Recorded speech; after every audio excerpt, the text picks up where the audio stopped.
भारत भ्रमणमा रहनुभएका सत्तारूढ दल राष्ट्रिय स्वतन्त्र पार्टीका सभापति रवि लामिछानेले आजबाट राजनैतिक भेटघाट शुरू गर्नुभएको छ। सत्तारूढ भारतीय जनता पार्टीको निमन्त्रणामा दिल्ली पुग्नुभएका उहाँको भाजपा पार्टी कार्यालयमा भव्य स्वागत भएको छ। रवि भाजपा कार्यालय पुग्दा परम्परागत झाँकी र फूलमाला सहित उहाँलाई भाजपा नेता कार्यकर्ताहरूले स्वागत गरेका थिए। उहाँले भाजपाका अध्यक्ष नीतिश नवीनसँग भेटघाट गर्नुभएको छ। भेटका क्रममा नेताहरूले लामिछानेलाई भाजपाको कार्यालयको संरचनाबारे जानकारी गराएका थिए। भेटवार्ता दुई देशका लोकतान्त्रिक शक्ति, दलगत अनुभव, राजनैतिक सहकार्य र आपसी सम्बन्ध शुद्धिकरणका विषयमा छलफल भएको राष्ट्रिय स्वतन्त्र पार्टीले जनाएको छ। लामिछाने 5 दिने भ्रमणका लागि सोमबार भारत पुग्नु भएको थियो। उहाँले नेपाली समुदाय र समर्थकहरूसँग पनि भेटघाट गर्ने कार्यक्रम रहेको छ। भारत बसाइका क्रममा उहाँले अयोध्या समेत भ्रमण गर्नुहुनेछ।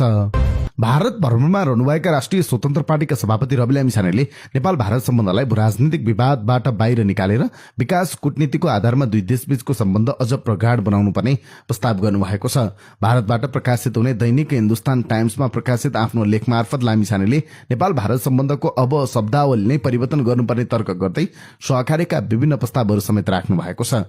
उहाँका अनुसार अब सम्बन्ध राजनीतिक तनाव होइन, लगानी, व्यापार